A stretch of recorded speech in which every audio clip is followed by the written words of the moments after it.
संकट के समय हनुमान जी को कैसे पुकारें?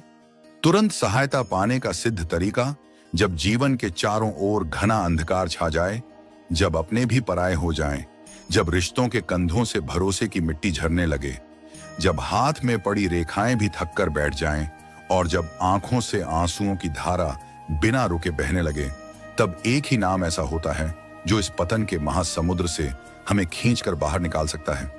वह नाम है श्री हनुमान, संकट मोचन, रामदूत, कलयुग के जीवंत देवता, जो न केवल हमारे रक्षक हैं बल्कि हमारे जीवन के प्रत्येक संकट के उत्तरदायी समाधान भी हैं। परंतु इस नाम का चमत्कार तभी प्रकट होता है जब उसे सही विधि, सही भावना और अद्वितीय समर्पण के साथ पुकारा जाए, क्योंकि हनुमान जी केवल आवाज से नहीं, हृदय की पुकार से जागते हैं। और जब हृदय डूबता है, आत्मा रोती है और भीतर से कोई कहता है अब कोई सहारा नहीं है, तब यदि उसी क्षण एक बार भी आपने श्रद्धा से कहा, हे बजरंग बली, अब आप ही मेरी नया पार लगाओ, तो समझ लीजिए कि आपकी पुकार आकाश की परतें चीरकर सीधे उस योद्धा देव के चरणों तक पहुंच चुकी है, जो स्वयं पवन वेग से अधिक गति से दौड़कर अपने भक्तों की सहायता करने वाला देवता है। श्री राम ने स्वयं कहा था, हे हनुमान, तुम मेरे सबसे प्रिय हो, तुम मेरे दूत नहीं, मेरे प्राण हो। और जिस पर स्वयं श्री राम इतना अटूट विश्वास करें, उसके नाम का स्मरण संकटों को तोड़ने वाला अस्त्र क्यों न बनेगा।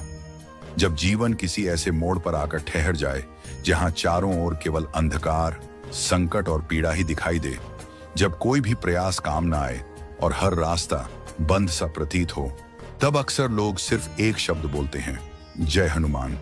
और वास्तव में यह शब्द स्वयं में एक मंत्र है, एक आवाहन है, एक चेतना को जगाने वाली पुकार है। लेकिन प्रश्न यह है कि क्या केवल इतना कह देना पर्याप्त है? क्या यही एकमात्र मार्ग है जिससे संकट कट सकते हैं? या फिर कोई ऐसी दिव्य, सिद्ध और पारंपरिक प्रक्रिया भी है जो वास्तव में हनुमान जी को तुरंत उपस्थित कर देती है और उनके कृपा संकल्प को इस धरातल पर मूर्त रूप दे देती है?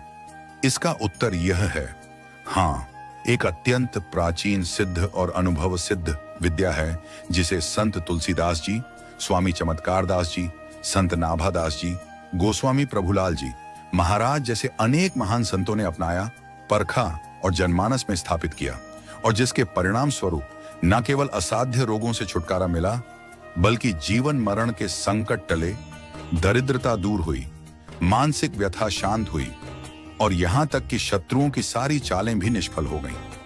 यह प्रक्रिया 3 अत्यंत गूढ़ किंतु सरल रूपों में कार्य करती है। पहला है भावना का स्तर, जहां साधक की अंतःकरण से निकली भावना ही सबसे बड़ी शक्ति बन जाती है, क्योंकि हनुमान जी भाव के भूखे हैं और यदि पुकार सच्चे भाव से की जाए तो उन्हें आने में एक क्षण भी नहीं लगता। दूसरा है नाम स्मरण का स्तर, जिसमें श्री राम और हनुमान जैसे पवित्र नामों का जाप इतनी सच्चाई, श्रद्धा और निरंतरता से किया जाता है कि वह वाणी की सीमाओं को पार कर ऊर्जा में परिवर्तित हो जाता है और वह ऊर्जा नकारात्मक शक्तियों को भस्म करने लगती है। और तीसरा है सही क्रम से की गई पुकार। यह वह चरण है जहां साधक कुछ विशेष विधियों जैसे हनुमान बाहुक, सुंदरकांड, हनुमान अष्टक, हनुमान कवच या हनुमान चालीसा आदि का नियमानुसार विशुद्ध मन और समय के अनुसार प्रयोग करता है। और जब ये तीनों भावना, नाम स्मरण और शुद्ध विधि एक साथ जुड़ते हैं, तब ऐसी दिव्य ऊर्जाएं उत्पन्न होती हैं जो न केवल संकटों को काटती हैं बल्कि पूरे जीवन का प्रवाह ही परिवर्तित कर देती हैं। यह वह क्षण होता है जब भक्त को अनुभव होता है कि कोई अदृश्य शक्ति उसके सिर पर हाथ रखकर कह रही है, डरो मत, मैं आ गया हूं। और यहीं से शुरू होता है चमत्कारों का वो सिलसिला जिसे हनुमान जी की सच्ची कृपा कहते हैं। संकट में जब भी आप हनुमान जी को पुकारना चाहें, सबसे पहले आप एकांत, शुद्ध और शांत वातावरण चुनें, फिर स्नान कर लें और शुद्ध वस्त्र पहनकर पूर्व या उत्तर दिशा की ओर मुख करके बैठें। अब आंखें बंद करें और हनुमान जी की प्रतिमा या चित्र को कल्पना में अपने समक्ष रखें। अब सबसे पहले 11 बार एयूएम हनुमते नमः का उच्चारण करें। धीरे धीरे श्वासों की गहराई के साथ और प्रत्येक जप में यह कल्पना करें, कि आपका संकट एक एक करके हनुमान जी के चरणों में समर्पित हो रहा है। इसके बाद हनुमान चालीसा का पाठन करें और पाठ के अंत में संकट कटे मिटे सब पीरा जो सुमिरै हनुमत बलबीरा को गहराई से महसूस करें। फिर दोनों हाथ जोड़कर कहें, हे पवन पुत्र, यह संकट मेरा नहीं, अब आपका है। अब यह आप जानो और आपकी लीला। और इस वाक्य के साथ ही अपने संपूर्ण अस्तित्व को समर्पित कर दें। यह पूर्ण समर्पण हनुमान जी के लिए सबसे प्रिय होता है, क्योंकि वे केवल आवाज पर नहीं, आत्मा के समर्पण पर प्रकट होते हैं। इस प्रार्थना के बाद यदि आप तत्काल सहायता चाहते हैं तो बाटन हनुमान बाहु कमान का पाठ करें, जिसे स्वयं तुलसीदास जी ने अपने शरीर की पीड़ा के समय लिखा था। इस पाठ में इतनी शक्ति है कि असाध्य रोग तक दूर हो जाते हैं। आपने केवल 11 बार हनुमान बाहुक का पाठ करना है और अंत में श्री राम दूताय नमः का 108 बार जाप करना है। इस विधि को आप सूर्योदय से पहले कर सकते हैं और यदि संभव हो तो इस पूरे पाठ के बाद हनुमान जी को गुड़, चने, सिंदूर और चमेली का तेल अर्पित करें। यह अर्पण मात्र हनुमान जी को आपकी ओर आकर्षित करता है, क्योंकि सिंदूर और तेल उनके प्रिय वस्तु हैं, जिनसे उन्हें चढ़ावा मिलने पर वे असीम आनंद से भरकर भक्त की रक्षा करते हैं। एक बार की बात है, महाराष्ट्र के पुणे शहर में एक महिला का बेटा दुर्घटना में कोमा में चला गया। डॉक्टरों ने जवाब दे दिया, पर उस मां ने हार नहीं मानी। वह प्रतिदिन प्रातः 4 बजे उठती, स्नान कर हनुमान जी के समक्ष बैठती, 21 बार श्री राम दूताय नमः का जप करती, फिर हनुमान बाहुक पढ़ती और हाथ जोड़कर कहती, हे संकट मोचन, मेरा बेटा मुझे आपसे मिला है, उसे बचाइए। और ठीक 9वें दिन उस कोमा में पड़े बच्चे की उंगलियां हिली, 11वें दिन आंखें खुली और 21वें दिन वह स्वयं चलकर घर आया। जब उस मां ने बेटे से पूछा, तुझे कुछ याद है? तो उसने कहा, मुझे एक लाल रंग के योद्धा के दर्शन हुए थे जो मेरे सिर पर हाथ रखकर कह रहे थे, तू चल, तेरी मां ने मुझे पुकारा है। यह कोई सपना नहीं था, यह उस सिद्ध पुकार का परिणाम था जो हनुमान जी के हृदय तक पहुंची थी। ऐसे ही एक भक्त राजस्थान के एक गांव में जब कोरोना काल में अकेले कमरे में बंद थे, सांसें टूटने लगी थीं, शरीर कांप रहा था, कोई दवा काम नहीं कर रही थी। उन्होंने बस हनुमान चालीसा को 108 बार पढ़ा और हर पाठ के बाद रोते हुए बोले, हे नाथ, अब आप ही सहारा हो। और उस दिन रात को उन्हें स्वप्न में एक महापुरुष दिखे, जिनके हाथ में गदा थी और आंखों में आग। उन्होंने आकर कहा, तू ठीक हो जाएगा। सुबह वह व्यक्ति ठीक महसूस कर रहा था और कुछ ही दिनों में बिना अस्पताल जाए ठीक हो गया। इन अनुभवों से यह स्पष्ट होता है कि हनुमान जी संकट में केवल सहारा ही नहीं, मौन संजीवनी हैं, परंतु इस सिद्ध सहायता को प्राप्त करने के लिए एक विशेष क्रम का पालन करना होगा, जिसे हम हनुमान सिद्ध पुकार विधिमास कह सकते हैं।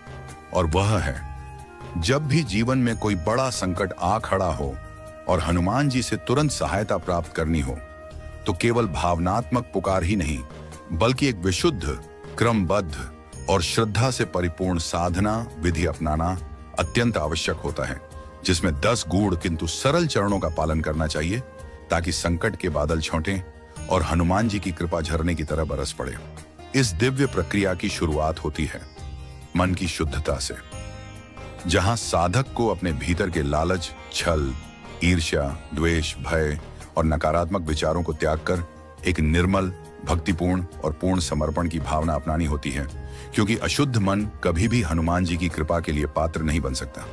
इसके बाद आता है शरीर की तैयारी, जहां प्रातःकाल स्नान करके शुद्ध, हल्के, प्रेफरेबली लाल या भगवा वस्त्र धारण करें, ताकि शरीर भी उतना ही शुद्ध और जागृत हो जितना मन। फिर व्यासन और दिशान का विशेष ध्यान दें। पूर्व दिशा की ओर मुंह करके पीले या ऊनी आसन पर बैठें, क्योंकि यह दिशा सूर्य और देवताओं की दिशा मानी गई है और हनुमान जी की शक्ति को शीघ्र आकर्षित करती है। इसके पश्चात करें प्रारंभिक जप 1, जहां 21 बार AUM हनुमते नमः या श्री राम दूताय नमः का जाप करें, ताकि मन एकाग्र हो जाए और चेतना धीरे धीरे दिव्य ऊर्जा से जुड़ने लगे। इसके बाद आता है सबसे प्रभावशाली चरण, हनुमान चालीसा का पाठ, जिसे कम से कम 11 बार पूरे मन, श्रद्धा और स्पष्ट उच्चारण के साथ पढ़ें, क्योंकि हर दोहा अपने भीतर एक मंत्र शक्ति को धारण करता है और बार बार जाप करने से ये शक्तियां जागृत होकर आपके चारों ओर सुरक्षा कवच की तरह घेराव कर लेती हैं।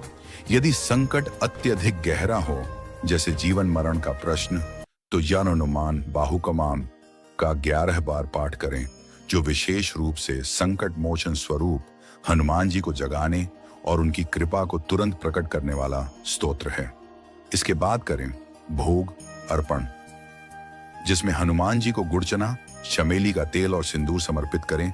ये पदार्थ उनके अत्यंत प्रिय हैं और त्वरित प्रसन्नता के प्रतीक माने जाते हैं। फिर आता है सबसे भावनात्मक और प्रभावशाली चरण, समर्पण, जहां पूरे मन से अपनी समस्या, पीड़ा और संकट को उनके चरणों में अर्पण करते हुए कहना चाहिए, हे संकट मोचन, अब यह संकट मेरा नहीं, आपका है, अब आप ही इसे हरें। यह वाक्य ब्रह्म वाक्य की तरह कार्य करता है। इसके पश्चात करें ध्यान, जहां कम से कम 10 मिनट आंखें बंद करके गहरी सांसों के साथ यह अनुभव करें कि हनुमान जी आपकी रक्षा कर रहे हैं, आपके संकट के भीतर प्रवेश कर चुके हैं और समाधान उनके द्वारा प्रारंभ हो चुका है। इस ध्यान से साधक और हनुमान जी के बीच एक अदृश्य ऊर्जा सेतु बनता है और अंत में अत्यंत श्रद्धा के साथ आभार व्यक्त करें, हाथ जोड़कर हनुमान जी को धन्यवाद दें कि उन्होंने आपकी पुकार सुनी, आपकी रक्षा की और आपके जीवन से संकट दूर किए।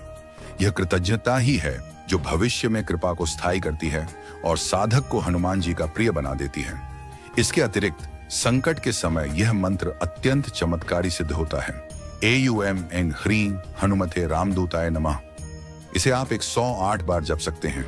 इस मंत्र में एन सरस्वती का, ह्रीं देवी महालक्ष्मी का और हनुमते रामदूताय श्री हनुमान जी का बीज है, जो शरीर, मन और आत्मा तीनों को शक्ति देता है। यह मंत्र मानसिक अवसाद, आत्मघाती विचार, व्यसन और रोग से जूझते व्यक्तियों के लिए अमृत है। और याद रखें, संकट में जब कोई साथ न दे तो श्री हनुमान जी ही साथ देते हैं, क्योंकि वह हमारे पौराणिक ग्रंथों के नहीं बल्कि हमारे जीवन के जीवंत देवता हैं। आज भी देश के हजारों कोनों में लोग गवाही देते हैं कि संकट में मैंने जैसे ही हनुमान जी को पुकारा, मुझे कोई दिव्य शक्ति ने बचा लिया। यही कारण है कि उन्हें कलयुग के जीवंत देव कहा गया है। तो अगली बार जब जीवन में अंधकार छा जाए, जब हिम्मत जवाब देने लगे, जब हर दरवाजा बंद दिखे, तो हनुमान जी को इस प्रकार पुकारिए, पूरे विश्वास से, गहराई से, आंखों में आंसू और हृदय में समर्पण लेकर कहिए, हे नाथ, आप ही मेरी नया पार लगाएंगे। और फिर देखिए कैसे वह आपके जीवन में चमत्कार करते हैं, जैसे करते आए हैं हर भक्त के जीवन में, हर युग में, हर संकट में। अगर आपने अब तक हमारे channel brand divine Hanuman one को सब्सक्राइब नहीं किया है तो तुरंत कीजिए, क्योंकि आगे आने वाले हर वीडियो में हम लाएंगे सच्चे चमत्कार, भक्तों के अद्भुत अनुभव और हनुमान जी के वो रहस्य जो आपके जीवन को बदल सकते हैं।